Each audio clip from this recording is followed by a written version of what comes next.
உயிர் அழிவற்றது, அதாவது ஆன்மா அழிவற்றது. மறுபிறவி எடுக்கும்போது மறுபிறவி எடுக்கும் என்றது தான் உங்களுடைய கொள்கை. இது அப்போது இப்போ மரணங்கள் மிகவும் ஜாஸ்தியாக இருக்கின்றது. ஸோ ஆனால் அந்த காலத்தில் பார்த்திங்கன்னா பெற்றோர்கள் குழந்தைகள் நிறைய பேர் குழந்தைகளை பெறுவார்கள். ஸோ அதனால் அந்த ஆன்மா அந்த உயிர்களுக்குள் போகக்கூடிய தன்மை இருந்திருக்கும். ஆனால் இப்போது ஒவ்வொருத்தரும் ஒரு குழந்தை 2 குழந்தையோடு நிறுத்திடுறாங்க. ஸோ இப்போ அந்த ஆன்மாக்கள் ஒரே உடலில் பல்வேறு ஆன்மாக்கள் போகக்கூடிய தன்மை இருக்கின்றதா? இப்போது சுதந்திரம் வாங்கும்போது 37 கோடி மக்கள் இருந்தாங்க. இன்றைக்கி 125 கோடி இருக்கிறோம். இதை என்ன நிறைய பேர் கேள்வி கூட கேட்டாங்க, இது எப்படி ஆன்மான்றது வழிவற்றுதுன்றீங்க. அப்போ ஆன்மா 130 கோடின்னா 130 கோடிக்குள்ளே தானே அது சுற்றணும். அப்போ 125 கோடி எப்படி வந்தது இப்போ அப்படின்னு கூட கேள்வி கேட்டாங்க. என்ன இது ஒரு ஆசிரமம் இல்லை? இதில் எவ்வளோ ஜீவராசிகள் வாழ்ந்தது. இதையெல்லாம் கொண்டுட்டோம். இதையெல்லாம் எங்கே போச்சுன்னா மனித வயிற்றுக்குள்ளே போய்க்குது. அது மனிதனாக பிறந்துக்குது. அதனால தான் மனிதன்ற ஒரே மாதிரி இல்லை, மூர்க்கனாகிறான். புலியிலேருந்து ஒருத்தன் வந்திருப்பான், இந்த தாய் வயிற்றில் பூந்துட்டுருப்பான். அவன் பிறந்ததுலேருந்தே புலிதான் மொத்தத்தனமாகவே வாழ்வான். ஒருத்தன் மான் வயிற்றுலேருந்து வந்திருப்பான், அவன் பிறந்ததுலேருந்து சாதுவாகவே வாழ்வான். எந்த மிருகத்திலேருந்து இவன் மனித உருவத்துக்குள்ளே வந்தானோ எல்லாத்துக்கும் ஆன்மா இருக்குது. மரம் செடி கொடி எல்லாத்துக்கும் ஆன்மா இருக்குது. இப்போ இந்த ஊரில் ஒரு வேப்பங்கொட்டியே கிடையாது. இந்த ஊரில் ஒரு வேப்பங்கொட்டியே கிடையாது. அப்போ வேப்ப மரம் வருமா? அப்போ முன்னாடி வேப்ப மரம் இருந்ததால்தான் கொட்டை வந்தது. கொட்டை வந்தால்தான் இப்போ செடி வருது. மனிதன் முன்னாடி இருந்ததால் தான் அந்த ஆன்மாக்கள் தான் இப்பவும் மனிதனாக உருவாக்கினே தரான். மனிதன் இறந்துட்டா பிறக்கிறது இல்லைன்றது மூடத்தனம், அறியாமை. அது அவன் பிறப்பு எடுத்துக்கினே தான் இருக்கிறான். உடல் தான் மறைஞ்சிக்கினே, சட்டு கைட்டி போடுற கதை அது. உடல் தான் மறைஞ்சிக்கினே இருக்குது. அப்போது எல்லா ஜீவராசிகளும் குறைஞ்சி போச்சு, மனிதன் ஜாஸ்தி ஆகிட்டான் உலக லெவலில். அப்போது மனிதனுடைய குணங்கள் எதுலேருந்து வந்தானோ அதுக்கு ஏற்ற மாதிரி பலவிதமாக மனிதன் இருக்கிறான். ஒருத்தன் மூர்க்கனாகிறான், ஒருத்தன் தர்மம் பண்ணுறவனாகிறான், ஒருத்தன் சாந்தமாக இருக்கிறான். இப்படி பலவிதமான மனிதர்கள் எப்படி வந்தான்னா எந்த ஜீவன்லேருந்து இதுக்கு பரிமாறினானோ அதுக்கேற்ற குணங்களோடு வாழறான். உடல் தான் மனித உடல், உள்ளகிறது அதிலேருந்து வந்தது. அந்த செயல் இருந்துக்கினே இருக்கும். அந்த மாதிரி வாழ்ந்துருக்கிறான். அதனால் ஆன்மா அழிவற்றது, அது எப்பவுமே அழிஞ்சதே கிடையாது. உடல் தான் அழியும். இப்போது நீங்கள் முதல்ல 16 நாட்கள் ஒரு ஆன்மா சொன்னீங்க. இப்போ 16 நாட்களுக்குள்ள இப்போ உள்ள மனிதர்களுடைய உற்பத்தி இருக்கும் என்று சொல்கிறீங்களா, அல்லது வேறு வேறு இதுக்குள்ளே அது பூந்துக்குமா? எதில் ஒன்றா போய் போகிறோம் சாமி. அதனால தானே நான் பல முறை சொல்லியிருக்கிறேன், நீ ஒரு வாட்டி சாக போகிற, மறுவாட்டி பிறப்பு எடுக்க போகிற. பிறப்பு எடுக்கும்போது நீ எதுவாக எடுக்க போகிற? உன் கண்ணெதிர நாய் இருக்குது, உன் கண்ணெதிர மாடு இருக்குது, உன் கண்ணெதிர ஆடு இருக்குது. நீ அதுவாக போனால் என்ன பண்ணுவ? நான் மனிதன் தான் பிறப்பேன், என்ன சாத்தியம் இருக்குதா? ஏன் உடல் மேலே பற்று இருக்கும்போது இப்போ நீ ஒரு வீடு கட்டி வச்சுருக்கிற, அந்த வீட்டில் சொகுசாக வாழ்ந்துன்னுக்கிற. நீ கட்டின வீடு இடியாமல் இருக்குமா? ஒரு 30 வருஷமாக நான் அது இடிய தானே செய்யும். அப்போ இடியும் போது வெளியே ஓடினீன்னா என்ன பண்ணுவேன்? எங்கே தங்குவேன்? எந்த குடிசை இருக்குதோ அதில் போய் நின்றுப்ப, ஒதிப்பேன் இல்லையா? ஆனால் இந்த வீட்டுக்குள்ளே இருக்கும்போது இன்னொரு வீடை கட்டி வச்சின்னா இந்த வீடு இடிஞ்சாலும் அந்த வீட்டில் போய் சொகுசாகவே வாழ்வேன். அதை மாதிரி உயிரை நீ வாழ்நாளில் உயிரை நீ நினைக்க நினைக்க நினைக்க நினைக்க நீ 10 வாட்டி பிறந்தீனா செத்தினாலும் 10 வாட்டி மனிதனாகவே பிறப்பேன். உயிர் மேலே பற்று இல்லாத போது எதுவாக ஒன்றாலும் போயிடுவேன். ஏதோ ஒரு உடல் ஒன்று உனக்கு வாழறதுக்கு. ஏன்னா ஆன்மா தனித்து வாழாது. உடல் இல்லாத ஆன்மா இல்லை, ஆன்மா இல்லாத உடல் இல்லை. ஆன்மா இருக்கிற வரைக்கும் தான் உடலினுடைய இயக்கம். ஆன்மா வெளியேச்சுன்னா உடல் போயிடும். ஆனால் உடல் போந்தாலும் ஆன்மாவுக்கு இயக்கம் இல்லாத போயிடும். அதனால் ரெண்டும் இணைஞ்சி தான் செய்கிறது. அதனால் ரெண்டும் அவசியம். இல்லை, இப்போ முதல்ல ஒரு கேள்விக்கு சொல்லியிருந்தீங்க, அதாவது துர்மரணம் ஏற்பட, அதாவது தற்கொலை பண்ணுறவங்களோ அவங்களோட ஆன்மா அந்த விதிக்கப்பட்ட வயது வரைக்கும் இங்கே இருக்கும். அப்போ பேய் என்றது இருக்கும். அதுதான் இதெல்லாம் இருக்கும். முனீஸ்வரன், காட்டேரி, பேய். இப்போ இந்த முனீஸ்வரன்றது என்னன்னா ஆம்பளை, அகால மரணம் பண்ணு. காட்டேரின்றது என்னன்னா கர்ப்பமாக இருக்கும்போது குழந்தை பிறக்க முடியாத இறந்து போகிறாங்கல்ல, அது காட்டேரி. கல்யாணம் ஆகிறதுக்கு முன்னே தற்கொலை பண்ணிக்கிறாங்களே அது கன்னி ஸ்திரீகள். ஆணுமா? ஆணு கிடையாது, பெண்ணு. ஆண் ஆண் முனீஸ்வரன் தான். இந்த முனீஸ்வரனில் பல விதம் இருக்குது. இப்போ ஒரு ஆன்மீகத்தில் பயணம் பண்ணியிருப்பான், அவன் செத்து போயிருப்பான், அவனுக்கு பேர் தவமுனின்னு பேர். இன்னொருத்தன் ஏதோ மந்திரம் பண்ணிக்கின்னு இருப்பான், அவன் கொடூரமான முனின்னு பேர். இப்படி முனியில் பல விதமான முனிகள், பேயில் பல விதமான, இப்படி இந்த அகால மரணங்கள் அடையிறது மட்டும்தான். நான் சாதாரண மரணம் அடையிறது வந்து அந்த காரியம் வரைக்கும் அது காத்திருக்கும். ஏன்னா நம்ம ஒரு வீட்டில் கொடுத்தோன்னு இருந்தோம்னா அந்த ரோட்டில் போனால் கூட அந்த வீடு ஞாபகம் வரும், அந்த வீட்டை விட்டு காலி பண்ணி போயிட்டா கூட. அது மாதிரி அது எந்த இடத்துல இருந்ததோ அந்த ஞாபகம் 14 நாள் வரைக்கும் இருக்கும். அந்த 16 நாளுக்கு மேலே அது வேறு உடல் எடுத்துக்கும். அப்போ அதுக்கு அந்த ஞாபகம் கிடையாது. ஆனால் இப்போ மனுஷன் அவசர காலத்தில் என்ன பண்ணுறான், நேற்று செத்து போட்டான்னா இன்னைக்கு காரியம் பண்ணிடுறான். ஏன்னா நான் வேலைக்கு போகணுங்க, நான் வெளியூருக்கு போகணுங்க, வெளிநாட்டுக்கு போகணுங்கன்ட்டு. அதனால் அதுக்கும் சம்பந்தமே கிடையாது. காரியம் பண்ணுறது இது பண்ணுறதுலாம் இவனுடைய மனசுக்கு பண்ணுறது, ஆன்மாவுக்கு ஒரு பயணம் இல்லை. ஆன்மா வந்து நினைவோடு இருக்கும் அந்த 16 நாள். அந்த 16 நாள் முடிஞ்சதுன்னா அது வேறு உடல் எடுத்துக்கும். அப்போ இதுக்கு இவங்களுடைய தொடர்பு அதுக்கு போயிடும். இப்போ ஒரு பணம் செத்து போச்சு, அந்த பணத்து பக்கத்தில் ஆன்மா இருக்கும். ஆனால் அங்கே இருக்கிற மனுஷனுக்கு ஆன்மா தெரியாது. ஆனால் ஆன்மாவுக்கு எல்லாரும் தெரியும். அந்த நினைவு இருக்கிற வரைக்கும், அந்த நினைவு மாறினோடனே அது வேறு உடல் எடுத்துக்கும். உடல் எடுத்துக்கிச்சுன்னா அது ஞாபகமே போயிடும். அது அப்போ புது உடலினுடைய இயக்கத்துக்கு ஏற்ற மாதிரி அது இயங்க ஆரம்பிச்சிடும். இப்போ சுவாமி, அதாவது இப்போ அகால மரணத்தால் இறக்கிறவங்களால் நம்மளுக்கு பாதிப்பு வருமா? நமக்கு எந்த பாதிப்பும் வராது. அது அது அந்த நமக்கு வர பாதிப்பு நம்ம மன பயத்தால் வரும். இப்போ நான் ஏற்கனவே சொல்லிக்கிறேன் ஜிஹெச்சினுடைய கதை இல்லையா? ஆமாம் ஆமாம். எப்படி செத்தானிட்டு. இப்போ இந்த நம்ம வர வழி சுடுகாடுங்க. ஆமாம் இருக்குது இல்லையா? இப்போ இந்த சுடுகாட்டு வழியாக 1 மணிக்கு ஐயர் கந்த சஷ்டனி பூஜை பண்ணிட்டு போகிறாரு. அதே நேரத்தில் நம்மால் ஒரு ஆள் 1 மணிக்கு போடானா நம்ம சுடுகாடுக்கு தான் அங்கே போய் போக சொல்கிறேன்னு பயந்து வர்றோம். அப்போது சுடுகாட்டில் ஒன்றும் இல்லை, இவன் மனசில் இருக்குது பயம். இந்த பயத்தால் தான் இந்த பேய் வர்றது. சில பெண்களுக்கு பேய் ஆடுவாங்க கல்யாணம் ஆகிறதுக்கு முன்னே. கல்யாணம் ஆனால் பேய் போயிடும். இதுக்கு காரணம் என்னென்னா, பேய் காரணம் கிடையாது, பருவம் காரணம். பேய் காரணமே கிடையாது. பேய்க்கு அவங்களுக்கு சம்பந்தமே கிடையாது. சிட்டியில் வந்து பேய் பிடிச்சிக்குமா? மப்சல்லையாவது காட்டில் சுற்றினா பேய் பிடிச்சிக்கிச்சுனா சிட்டியில் போய் எங்கே சுற்றுவான்? ஆனால் பேய் பிடிக்கும். பேய் பிடிச்சிக்கிச்சுன்னு சொல்லுவான். அது பேய் இல்லை, பருவ கோளாறு. அதனால் அவங்களுடைய நினைவு இழப்பாங்க.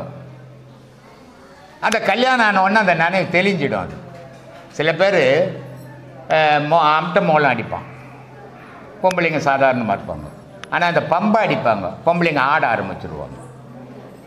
இந்த வெட்டியார் மோளம்னு இருக்குது இல்லை, அதை அடித்தா அந்த கொம்பு குச்சியெல்லாம் ஆடணுங்க நம்பர் அவன் கால் சும்மா இருக்காது. இதுக்கு பேர் என்னென்னா ஹிஸ்ட்ரியா நோயின்னு ஒரு நோய். அது ஒரு நரம்பு ட்ரபிள். அந்த பம்பையினுடைய சத்தம் இவங்க காதில் கேட்ட உடனே இவங்க தன்னிலை மறந்து ஓஹா ஓஹா ஓஹான்னு கத்தின்னு ஓடுவாங்க. கேட்டால் சாமி வந்துச்சுன்னுவாங்க. சாமி மனுஷன் மேலே வருமா?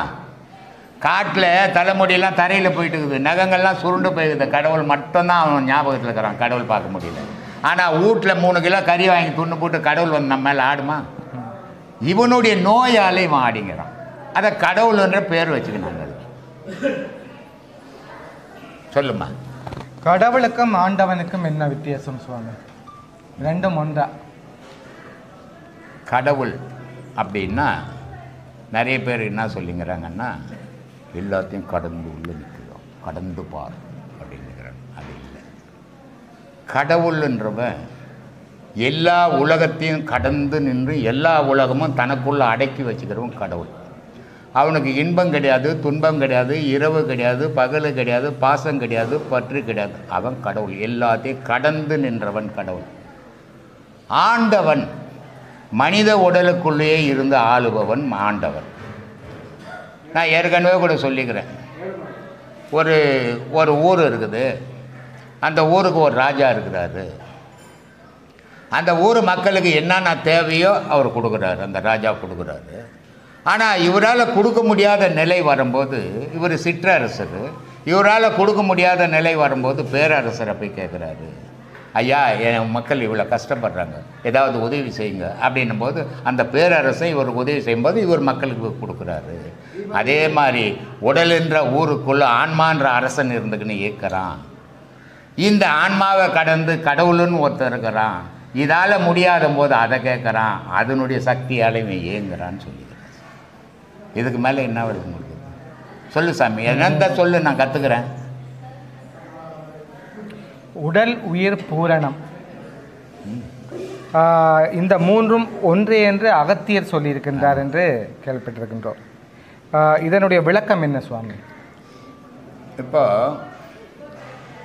விந்து அப்படின்ற நெருப்பு ஒரு இடத்துல இருக்குது, அது தனி. காற்றுன்ற நீர் ஒரு இடத்துல இருக்குது, அது தனி. சப்தம்ன்ற ஓசை ஒரு இடத்துல இருக்குது, அது தனி. இது தனித்தனியாக இருக்கிற வரைக்கும் தனித்தனி பொருள். இது மூன்றும் ஒன்றா சேர்த்தா பூரணம், முழுமை அடைஞ்சது அப்படின்னு அர்த்தம். இப்போ கடையில் போகிறீங்க, 1 கிலோ ரவை கொடுப்பான்றீங்க, 1 கிலோ சர்க்கரை கொடுன்றீங்க, ரெண்டையும் வாங்கின்னு வந்துட்டீங்க. ஒரு ஜக்கு தண்ணி எடுத்து ஒரு கடாயில் ஊற்றுனீங்க, சர்க்கரையை போட்டிங்க, ரவையை போட்டிங்க, தண்ணியை ஊற்றுனீங்க. அது ஒரு 3ம் சேர்ந்து ஒரு பொருளாச்சு. அதுக்கு பேர் என்ன? கேசரியா? கேசரி. அப்போது ரவைன்ற பேர் போயிடுச்சு, தண்ணின்ற பேர் போயிடுச்சு, சர்க்கரைன்ற பேரும் போயிடுச்சு. ஏன்னா மாறுபட்டு 3 ஒன்றாதால அதுக்கு ஒரு புது பேர் வந்தது. அது மாதிரி விந்துன்ற நெருப்பும் காற்றுன்ற நீரும் சப்தம்ன்ற ஆன்மாவும் ஒன்று சேர்ந்தால் அதுக்கு ஒரு புது பேர் பூரணம், முழுமை. பூரணம்னா முழுமை. மனுஷனுக்கு கல்யாணம் ஆகி ஒரு 3 பசங்க இருக்கும். இந்த 3 பசங்களில் அந்த பசங்களுக்கு கல்யாணம் ஆகி குழந்தைங்க இருக்கும். இந்த குழந்தைங்க எப்படி இருக்குன்னா, ஒரு பையனுக்கு 2 பொண்ணு இருக்கும், ஒரு பொண்ணுக்கு 2 பையன் இருக்கும், ஒன்றுக்கு குழந்தை இல்லாத இருக்கும். இது இயற்கை. இதை யாரும் மனுஷனாக பார்த்து பண்ணுறதில்லை. ஆனால் இங்கே என்ன தெரியணும் அப்படின்னா, ஏதோ நம்ம ஒரு பாவம் பண்ணியிருக்கிறோம், அதனால் நமக்கு ஒரு கொல்லி போடக்கூட ஒரு புள்ள இல்லை. ஏதோ ஒரு பாவம் பண்ணியிருக்கிறோம், நம்ம செத்தா நமக்கு பிறந்த அழுவு கூட ஒரு பொண்ணு இல்லை. ஏதோ ஒரு பாவம் பண்ணியிருக்கிறோம், ஒரு குழந்தையே இல்லையே அப்படின்னு சிந்திக்கணும். ஆனால் 3 பசங்க, எனக்கு 3 பசங்க, ஒரு பொண்ணு 2 பையன். இந்த 3 பசங்களுக்கும் பெரிய பொண்ணுக்கு ஒரு பொண்ணு ஒரு பையன், பெரிய பையனுக்கு ஒரு பொண்ணு ஒரு பையன், சின்ன பையனுக்கு ஒரு பொண்ணு ஒரு பையன். பொண்ணுனுடைய பொண்ணுக்கு கல்யாணம் ஆகி இப்போ பேத்தியும் 1 வயசு, இப்போ 25ஆம் தேதி பிறந்த நாள் இங்கே கொண்டாடினாங்க. அப்போ கொள்ளு தாத்தா நான். ஆனால் தாத்தாவாக நான் நினச்சிக்கிறது இல்லை, அப்படின்னு நினச்சிட போகிறீங்க நீங்கள் யாருன்னா. ஏன் சொல்கிறேன்னா, இப்போது இது சமமாக ஆகிப்போச்சு, இங்கே வேற்றுமையே இல்லை. இதுக்கு அடிப்படை பேஸ் என்னன்னா நம்ம மனசுக்கார.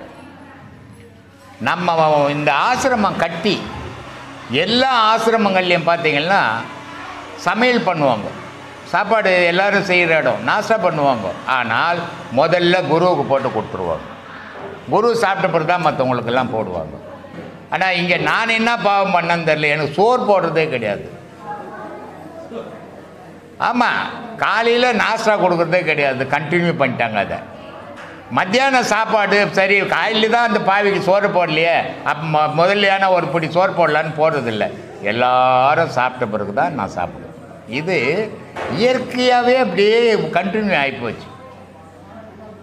ஏன் சொல்கிறேன் இதை அப்படின்னா, மனிதன் தான் சாப்பிட்டு நல்லா சாப்பாடியா, நல்லா சாப்பிட்டம்பா திருப்தியா அப்படின்னு சொல்கிறதுல பெருமையே கிடையாது. ஆனால் நல்ல சாப்பாடு போட்டால் இருப்பா அவர், நல்லா சாப்பிட்டம்பா அப்படின்னு சொல்கிறான் தெரியுமா, அதில் தான் பெருமை உண்டு.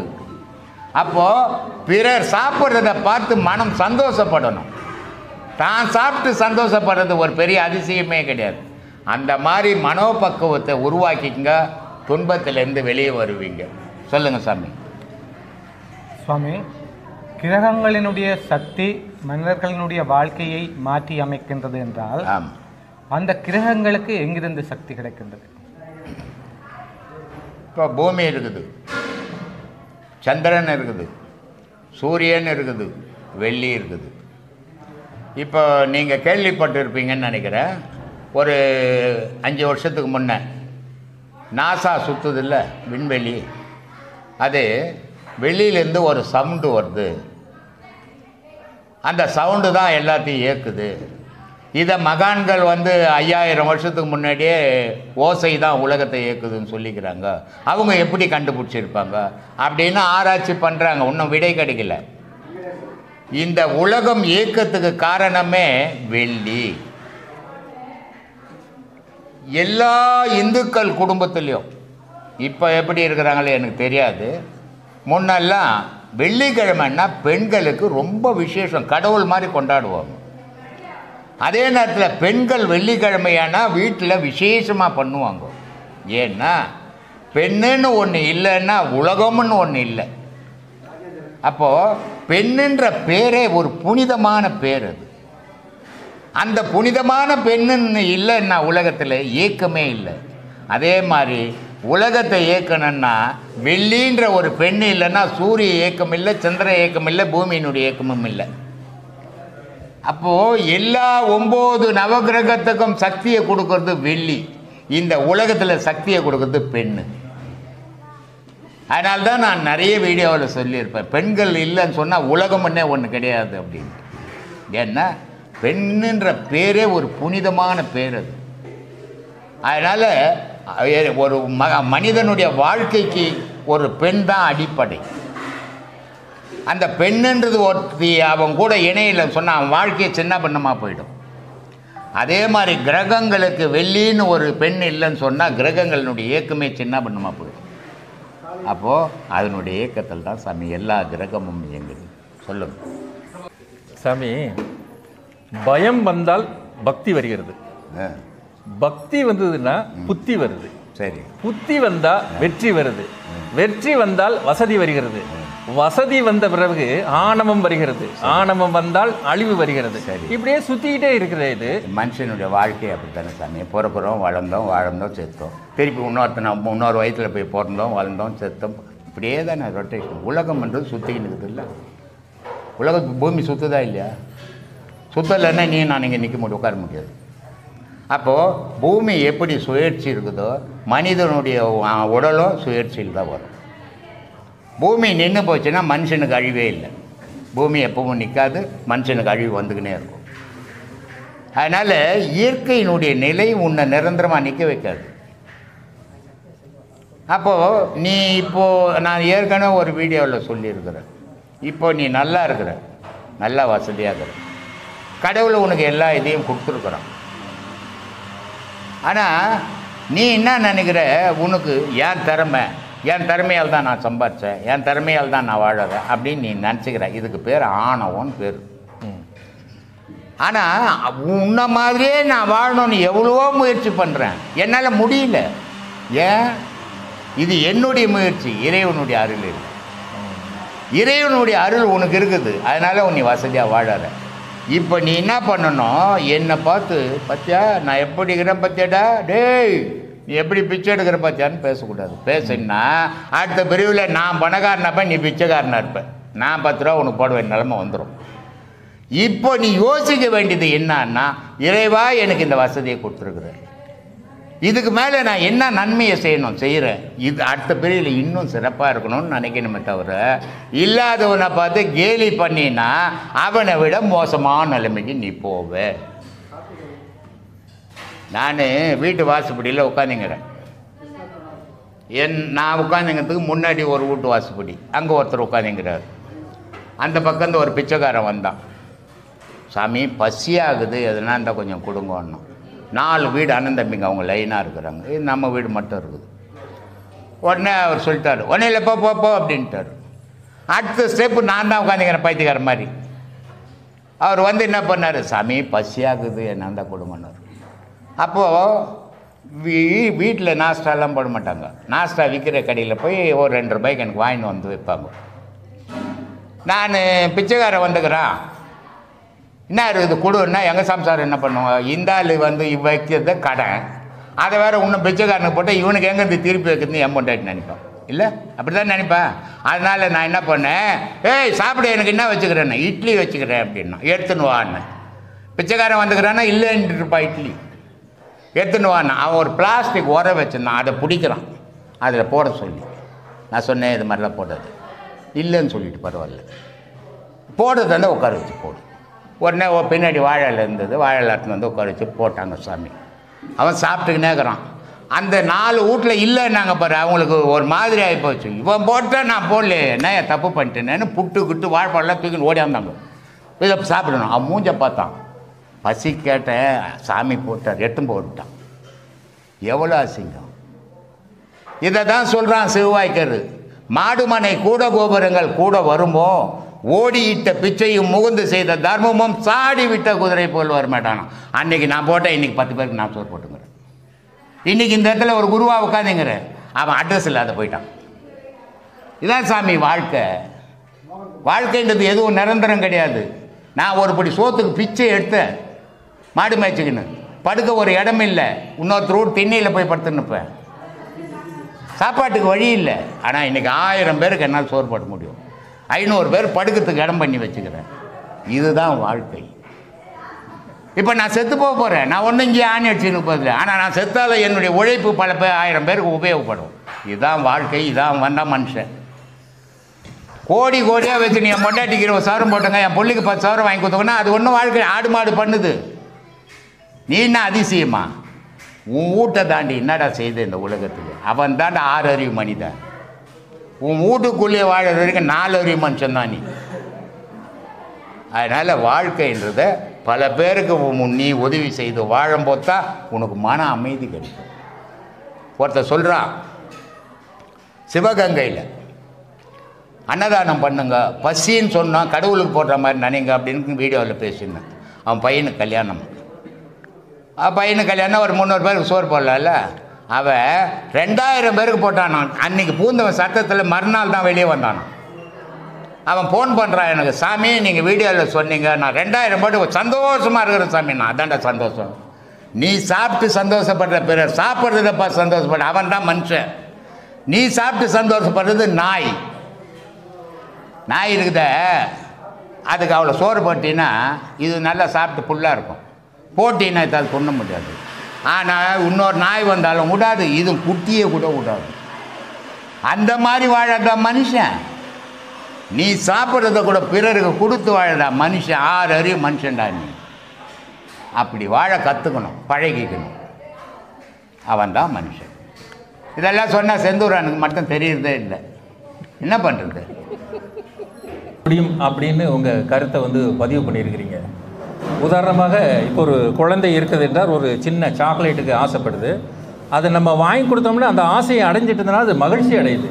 ஒரு சிறுவன் இருக்கிறான், ஒரு சைக்கிள் கேட்கிறான், அவனோட ஆசை இருக்குது. ஒரு புல்ல தண்ணி அடிக்கிறது, ஒரு புல் பாட்டில் வாங்கி கொடுத்தீங்கன்னா அவன் இப்படியாக ஏதாவது ஆசைப்பட்டால், அவன் ஆசைப்படுறதெல்லாம் நீ கல்யாணம் பருவம் வந்துச்சுன்னா அப்பா கல்யாணம் பண்ணி வச்சாருன்னா நல்லா அப்பான்றான், கல்யாணம் பண்ண திருட்டாப்பான்றான். அதனால் மற்றவங்களுடைய ஆசையை நிறைவேற்றும் போது நீ நல்லவன் ஆகிற.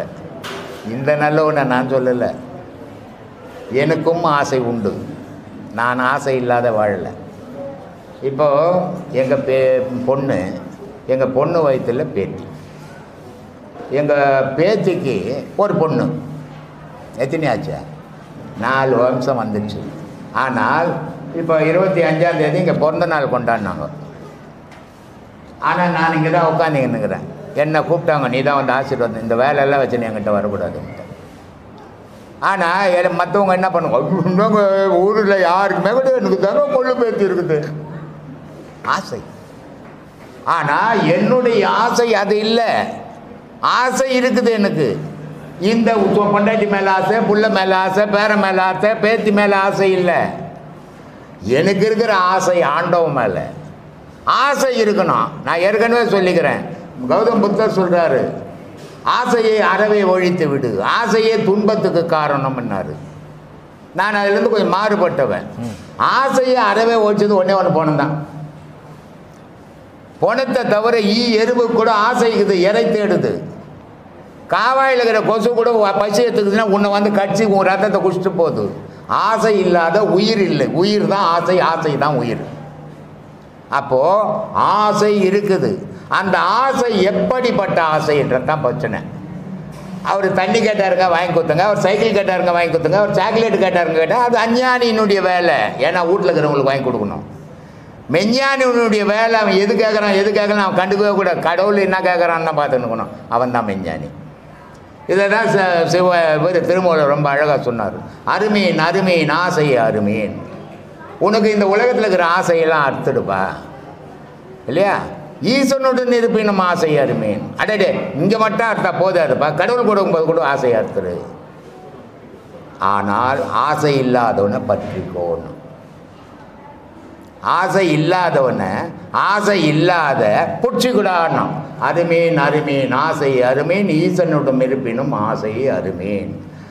ஆசை படபட ஆய்ந்து வரும் துன்பங்கள் ஆசை விட விட ஆனந்தமாமேனம். அப்போது மனிதனுடைய ஆசை எங்கே இருக்கணும் அப்படின்னா அஞ்ஞானியுடைய ஆசை அவன் குடும்பத்து மேலே இருக்கணும், தப்பு இல்லை. மெஞ்ஞானியினுடைய ஆசை அவன் குடும்பத்து மேலே இருக்கக்கூடாது. அதுக்கு தான் சொன்னேன் ஒரே ஒரு எக்ஸாம்பிள். நான் செய்த வேலையை இது வரைக்கும் யாவனும் செய்ததில்லை அப்படின்னு சொன்னேன். அது சில பேர் கஷ்டமாக கூட இருக்கும். ஏன் இவர் தான் செய்வாரா, வேறு யாருன்னா செய்ய மாட்டேன், செய்ய முடியாது. ஏன்னா எத்தனை பெரிய பணக்காரனாக இருந்தாலும் முதல்ல அவன் இருக்கிறதுக்கு ஒரு வீடு வாசல்லாம் கட்டிப்பான் இல்லை. அப்புறம் ஊரில் வந்து கோயில் கட்டுவான், அப்புறம் ஆசிரமம் கட்டுவான். இது இயற்கையாக நடக்கிற விஷயம். ஆனால் நான் தங்க ஒரு தாவாரம் இல்லை, தேவாரம் ஏது கடி குதம்பாயினா என்ன சொன்னா? தான் தங்க ஒரு தாவாரம் இல்லை, தேவாரம் ஏது கடி குதம்பாயினா. அது மாதிரி தான் தங்கத்துக்கு ஒரு தாவாரம் இல்லை சாமி. வாடகை வீட்டில் உட்காந்துக்கிறேன் பார்த்தீங்கல்ல, ஒரு வீடியோ எடுத்து போட்டு ஏசி பண்ணணும், வீட்டை காலி பண்ண நின்றுக்கிறாங்க. மார்ச் மாதம் காலி பண்ணுறேன் நிற்கிறேன். ஆனால் கோடி கணக்கில் கொட்டினேன் இங்கே. இதை எடுத்து ஒரு கால் மேலே கட்டி வாழ முடியாது. எனக்கு முடியும். அதான் உன் ஆசை என் ஆசைக்கும் வித்தியாசம். நீ என்ன பண்ணுவேன், மேலே இன்னொரு வீடு கட்டிடலான்னு கட்டிடுவேன். நான் என்ன பண்ணுவேன், துட்டு வந்ததுன்னா இதுக்கு மேலே இன்னொரு வீடு கட்டினா வெளிநாட்டுக்காரர் வந்து தங்குவாங்களேன்னு யோசிப்பேன்.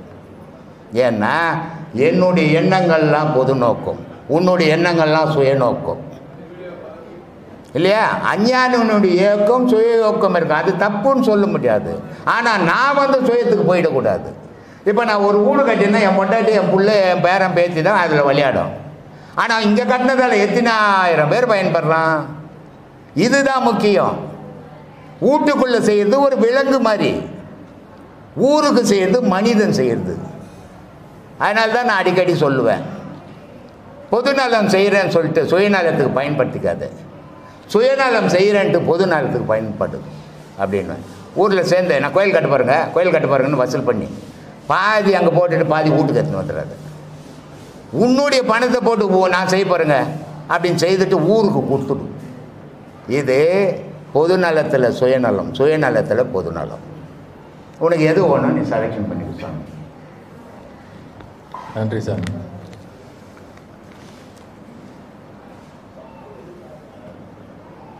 சினம் சேர்ந்தாரை கொள்ளும் விஷம்.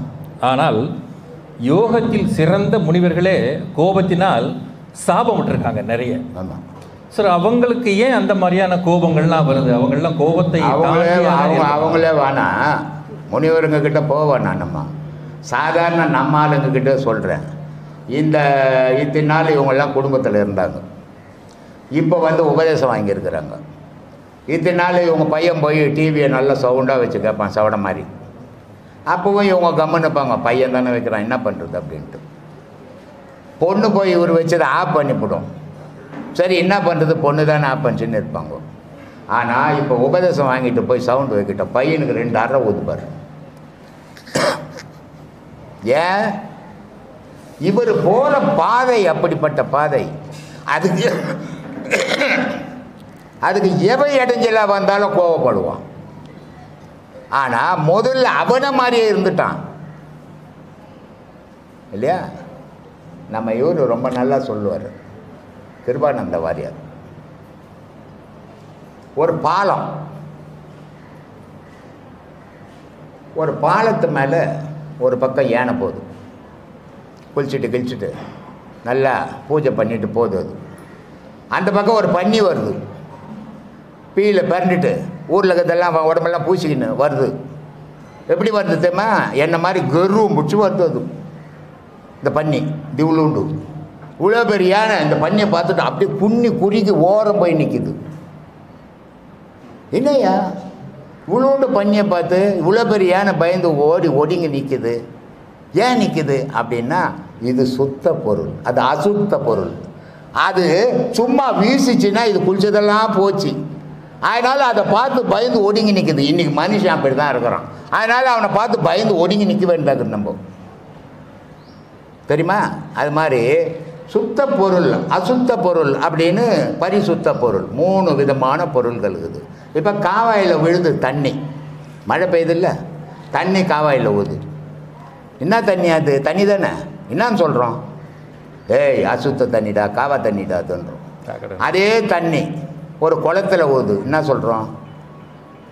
சுத்த தண்ணி பண்ணுறோம். அதே தண்ணி மெடிக்கலுக்கு பிடிக்கிறான் நேராக கொட்டும் போது அதை என்ன சொல்கிறோம்? டிஸ்டில் வாட்டர் அப்படின்றோம். 3 மழை தான்.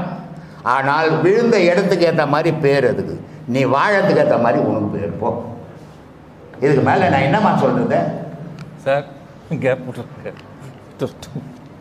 அநியாயமாகுது உன் கேள்வி. கேளு கேளு கேளு. இறங்கிட்ட ஒரு முடிவோடு வந்துட்டேன் போடு. இப்போ இங்கே உபதேசம் வாங்கினவங்களாம் எப்படிப்பட்டுக்கிறாங்கன்னா அசுத்தத்துலேருந்து சுத்தத்துக்கு வந்துக்கிறாங்க.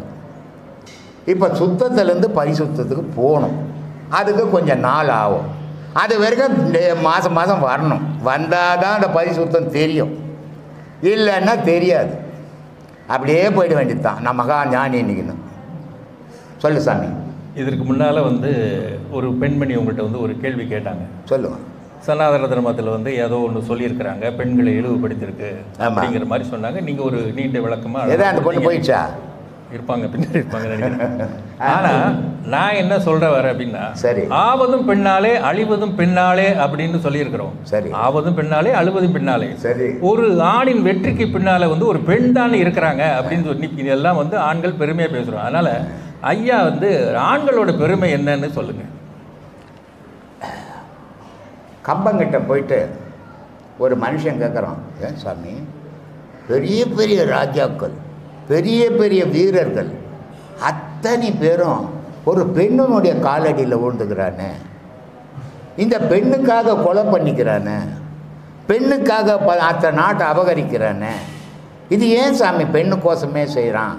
அப்போ பெண்ணுக்கிட்ட என்ன சக்தி இருக்குது அப்படின்னு கம்பங்கிட்ட கேட்குறாங்க.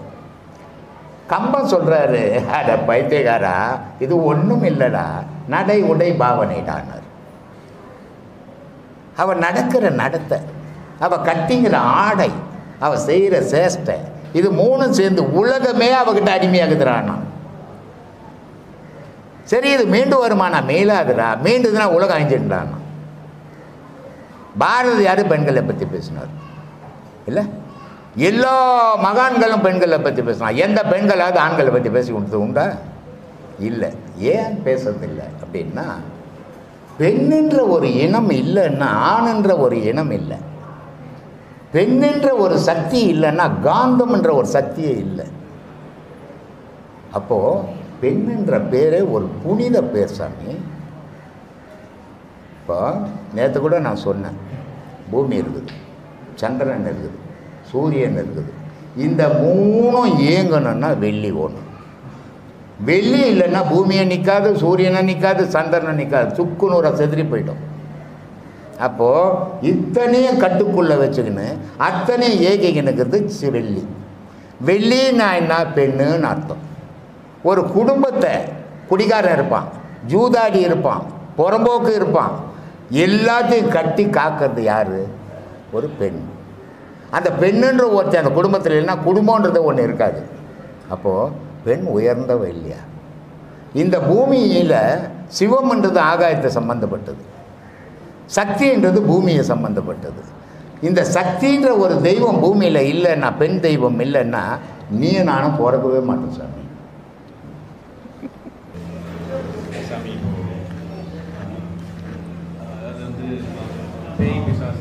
சாபம் இந்த மாதிரிலாம் சொல்கிறாங்க. அதர்வன வேதத்தில் இதை பற்றி கூட விளக்கமாக சொல்லியிருக்குலாம் சொல்கிறாங்க. இப்போ சாமானிய மக்களே நம்மளே பார்க்குறோம், நிறைய பேர் இந்த மாதிரி மந்திரவாதிகள் சாபத்தில் பாதிக்கப்பட்டிருக்கிறதை நம்ம பார்க்குறோம். கோயிலெல்லாம் பேயாடுற பெண்களை நம்ம பார்த்துருக்கோம். ஸோ நம்ம சாமானிய மக்கள் வந்து இதில் பாதிக்காமல் எப்படி நம்ம நடக்கிறது, ஆன்மீக பாதையில் போனால் இதுக்கெல்லாம் பாதிப்பு இருக்குதா உண்மையா? அவனை நம்பிட்டான்னா பேயே கிடையாது. அவனை நம்பாத வரைக்கும் பேய் இருக்கும், முனேஸ்வரம் இருக்கும், காட்டு இருக்கும், கன்னி பொண்ணு எல்லாருக்கும் சாமி இருக்குதுன்றது உன் மனசு, இல்லைன்றதும் உன் மனசு.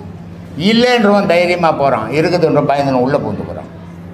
இப்போ பேய் வந்து அவனை உள்ளே பூந்து சொல்லிச்சா, போனவனை பேய் வந்து போட ஆரம்பிச்சா சொல்ல.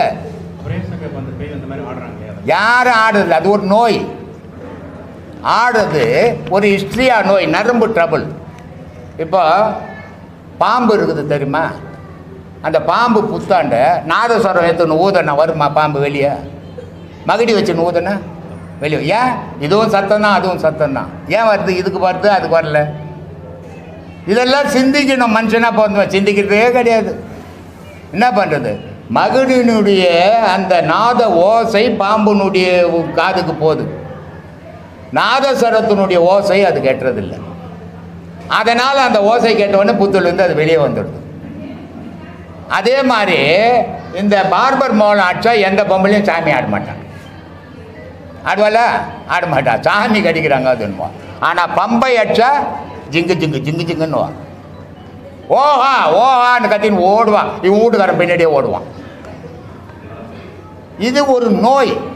இந்த நோய் 2 விதத்தில் ஏற்படுது. இந்த கல்யாணம் ஆகாத பொம்பளை பசங்கள்லாம் பேய் ஆடும், கல்யாணம் பண்ணிட்டா பேய் ஓடிவிடும். ஏன்? அது முனேஸ்வரனை தேடி தெரியுது. பொம்பளை பசங்க முனேஸ்வரன் வந்து வீட்டில் சேர்ந்து போச்சுன்னா அது மேலே பேய் இல்லை இல்லை. இது ஒரு விதமான நோய் இது.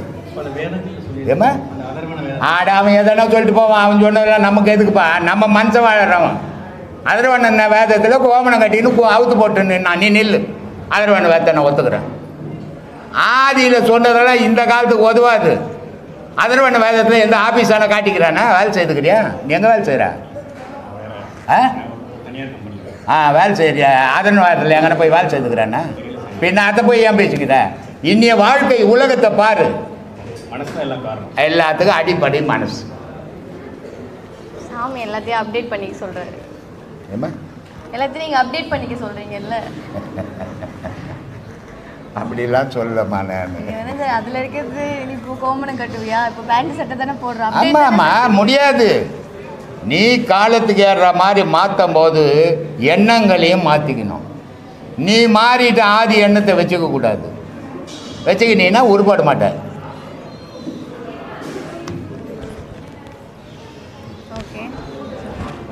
பேய்க்கு வேற வேலை இல்லையாம்மா? நீ போறியா நான் போறேன்னு பார்த்துனுக்கு தான் வேலை இருக்கு. பெண்களுக்கு கல்யாணம் வேணும்னா பேய் ஆறாது. ஆண்களுக்கு வேணும். ஆண்கள் எத்தனை பேர் ஆடுறானே என்ன?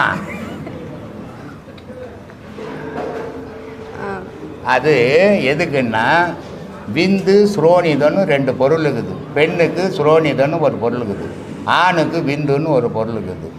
அந்த விந்து கட்டி போச்சுன்னா பேய் ஆடுவாங்க, ஸ்ரோனிதம் கட்டி போச்சுன்னா பேய் ஆடுவாங்க. இது 2ம் கரைஞ்சி போச்சுன்னா தெளிவாகிடுவாங்க. இதெல்லாம் சொல்லவே கூடாதும்மா. உங்களால் எத்தையோ சொல்லிக்கிறேன் நான். ஏப்பா யானைக்கு ஆமாம், மதம் பிடிச்சின்னு ஆடுறது. அது யானைக்கு மதம் பிடிச்சிருந்தா போகிற ஒரு நாள் பிடிச்சி போட்டு ரோட்டில் தட்டிட்டோம். பாரதியாரை கூட அப்படி தான் போட்டு மெரிச்சு வச்சு நம்ம போனாலும் அப்படி தான் பண்ணி போடுவோம். ஆனால் மதம் எல்லாம் வாழ்க்கை கொடுத்த வாங்கி கொண்டு வாங்கினுப்போம். மனுஷனும் அப்படி தான். சொல்லு சாமி. ஏமா ஊட்ட வைத்து கொடுக்கணும். ஊட்ட வித்து தர்மம் பண்ணப்பா 4 பேர் சொல்லுவான், அந்த புண்ணியா மாதிரி உலகத்தில் யாரும் இல்லைடா, ஊட்ட வித்து கொடுத்தோன்னா அதான் தர்ம வழி. 1000 வீடியோவில் சொல்லிக்கிறேன் தர்மம் பண்ணுறோம், எப்படி எப்படிலாம் பண்ணலான்ட்டு. சுவாமி, ஒருத்தவங்க ராஜச தாமச சத்துவ குணங்கள்ல எதுல ஒண்ணுல இருந்தாலும் இறைவனோட அருள் பெற முடியுமா? சாத்வீகத்தில் இருந்தால் இறைவனோட அருள் புரியலாம். சாத்வீகத்தில் இருந்தா? சாத்வீகம்னா என்ன சாமி? அமைதின்னு அர்த்தம். அமைதி, அமைதி, சாந்தி. ராஜசம்னா ஆணவம், ஏன்னு தெரியுது ராஜசம். சத்துவம்னா தூங்கிக்கினே இருக்குது. சாத்வீகனா நல்லதை செய்துக்கினே இருக்குது. இது 3 குணத்தினுடைய செயல்பாடு. சொல்லு சொல்லு, பட்டு பட்டுன்னு சொல்லு. முடிவோடு வந்துக்கிறேன், சொல்லு. துவைத்தம் அத்வைத்தம்னா என்ன? அத்வைத்தம் எப்படி நமக்கு நிரந்தர அமைதியை கொடுக்குது? அத்வைதம்ன்றது சாத்வீகம், துவைதம்ன்றது கண்டதை தேடுறது, அத்வைதம்ன்றது ஒன்றை தேடுறது. ஆதிசங்கரர் அத்வைதம்னார், ராமானுஜர் துவைதம்னார். அப்போது அதனுடைய பொருள் என்ன அப்படின்னு பார்த்தீங்கன்னா, ராமானுஜர் ஆதிசங்கரர் சொல்கிறார், கடவுளும் மனிதனும் ஒன்று தான்பா, ஒரு பொருள் தான்பா, ரெண்டும் அப்படின்றார். ராமானுஜர் என்ன சொல்கிறாருன்னா, இல்லைப்பா அது வேற இது வேற, இது வேறவா இருக்கிறதால தான் அதை வழிபடுது அப்படின்னு சொன்னார். ஆனால் ரெண்டு பேரும் சொல்கிறது கடவுளை பற்றி தான். அது அத்வைதம், இது துவைதம். இன்னொன்றுக்குது மத்துவ வைத்தம்ன்ட்டு, மத்துவத்தை ஒன்று இருக்குது. இப்படி ஆளுக்கு ஒன்று எழுதிப்பாங்க, அவங்கவுங்க ஞானிகள் கண்டதுக்கு ஏற்ற மாதிரி சொல்லுவாங்க. நீ எதை நினைக்கிறியோ, உன் மனசு எதை விரும்புதோ அதில் பயணம் பண்ணும், அதுதான் உண்மை. அனுபவத்துக்கு ஈடாக வேறு உலகத்தில் எந்த சாட்சியும் கிடையாது. ஒவ்வொரு மனிதனுக்கும் அனுபவமே சரியான உண்மையான சாட்சி.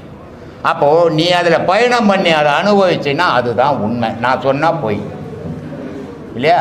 அதனால் அனுபவம் தான் பெருசு. அனுபவத்தில் உனக்கு உன் மனம் எதை ஏற்றுக்குதோ அதில் பயணம் பண்ணு. இப்போ ராமானுஜர் இருந்தார். இன்றைக்கி ஊர் காலனி அப்படின்னு ரெண்டு பிரிவாக இருக்குது. இந்த காலனிகளில் பார்த்தீங்கன்னா பெருமாள் கோயிலுங்க அதிகமாக இருக்கும். அதே நேரத்தில் காலனியில் இருக்கிற மக்கள் பார்த்திங்கன்னா சமஸ்கிருதம், ராமானுஜர் சொல்லி கொடுத்த சமஸ்கிருதம் படிப்பாங்க. ஊருக்குள்ள இருக்கிறவனுக்கு ஒன்றுமே தெரியாது, ஆனால் இவன் நான் உயர்ந்தவன் சொல்லுவான். காரணம் என்ன?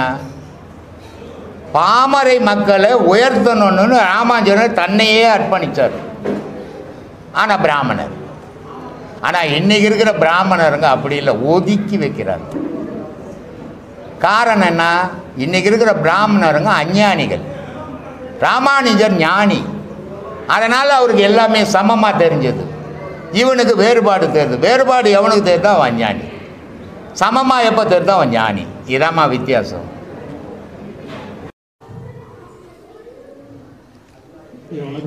வணக்கம்.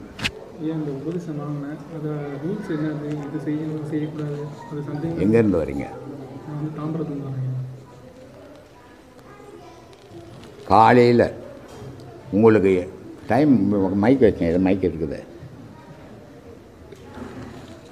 காலையில் உங்களுக்கு எங்கே வேலை செய்கிறீங்க? நான் வந்து மெக்கானிக் இன்ஜினியர். இப்போ கொரோனாவால் வீட்டில் இருந்தால் ஒர்க் பண்ணுறேன். சரி, மெக்கானிக் இன்ஜினியர். சரி சரி. உங்களுக்கு ஆஃபீஸுக்கு எத்தனை மணிக்கு போவீங்க? நான் 9 மணிக்கு போவேன். 9 மணிக்கு போவீங்க. ஒரு 5 மணிக்கு எழுந்துக்குங்க, ஒரு 6 மணி வரைக்கும் பாடம் பண்ணுங்க, ஆஃபீஸ் போயிடுங்க, உங்கள் வேலையை பாருங்கள். சாயந்தரம் எத்தனை மணிக்கு வருவீங்க? 7 மணிக்கு. 7 மணிக்கு வருவீங்க. 7லேருந்து ஒரு 8 வரைக்கும் பாடம் பண்ணுங்க. 8 மணிக்கு மேலே சாப்பிட்டு படுத்துருங்க. அது மாதிரி. ஏன்னா எல்லாருக்கும் ஒரே மாதிரி தொழில் கிடையாது, எல்லாருக்கும் ஒரே மாதிரி நேரத்தையும் சொல்ல முடியாது. இப்போ லேடிஸுங்க இருக்கிறாங்க, அவங்க உபதேசங்கள் வாங்குறாங்க. அவங்க வீட்டில் புருஷன் இருக்கிறார், 2 பசங்க படிக்கிறாங்க, அவங்களுக்கெல்லாம் சாப்பாடு செய்யணும் காலையில். அப்போ அவங்க காலையில் பாடம் பண்ணி உட்காந்துருக்க முடியாது இல்லையா? அப்போ அவங்க என்ன பண்ணணும், அவங்க குடும்ப வேலையை முடிச்சுட்டு எல்லோரும் அமுச்சிட்ட பிறகு 9 மணிக்கு ஃப்ரீயாக இருப்பாங்க. அப்போ 9லேருந்து 10 வரைக்கும் செய்யணும். அந்த 9லேருந்து 10 வரைக்கும், இன்றைக்கி 9லேருந்து 10 வரைக்கும், நாளைக்கு 10லேருந்து 11 வரைக்கும் அப்படி செய்தால் பாடமே பயன் தராது. எந்த நேரம் உங்களுக்கு அமையுதோ அந்த நேரம் ஒரே நேரத்தை எடுத்துக்கணும். காலையில் 4லேருந்து 5 அது ஒரே நேரம் தான் செய்யணும். அதே மாதிரி 5லேருந்து 6ன்றீங்களா, அந்த நேரமே செய்யுங்க. இன்றைக்கி 5லேருந்து 6, நாளைக்கு 7லேருந்து 8 அப்படி செய்தீங்கன்னா அது பயன் தர. ஏன்னா இந்த பாடம் நீங்கள் எங்கே உட்காந்து பண்ணுறீங்களோ அங்கே ஒரு சக்தி உருவாகும். அந்த சக்தி ஒரே நேரத்தில் ஒரே டைமில் செய்யும்போது தான் அது உங்களுக்கு பலன் தரும். இன்றைக்கி ஒரு நேரமோ நாளைக்கு ஒரு நேரமோ செய்யும்போது அது பலன் தராது. அதனால் யாரும், எல்லா சீடர்களுமே சொல்கிறேன், ஒரே மாதிரி டைம் எடுத்து பாடம் பண்ணுங்க. ஆனால் எந்த நிலையிலையும் பாடத்தை ஒரு நாள் கூட தவறாமல் செய்யணும். செய்தீங்கன்னா தான் உங்களுக்கு பலன் கிடைக்கும். ஏதோ ஒரு நாள் செய்து, இல்லைங்க உங்கள் வீட்டில் சரியில்லைங்க, குடும்பம் சரியில்லைங்க, நான் வேலைக்கு போயிட்டுங்க, நான் ஊருக்கு போயிட்டுங்க அப்படின்னு காரணங்களை சொன்னீங்கன்னா கண்டினியூ பண்ண முடியாது. 4 நாள் விட்டுட்டிங்கன்னா 5ஆவது நாள் அந்த பாடம் உங்களுக்கு வலிக்காது உள்ளே. ஆனால் தொடர்ந்து செய்தீங்கன்னா ஒரு நாள் வெளியிருந்தீங்கன்னா டைம் ஆனோடனே அது வலிச்சிடும் உள்ளே. அதனால் அந்த பாடத்தினுடைய சக்தி அப்படி தொடர்ந்து செய்யுங்க.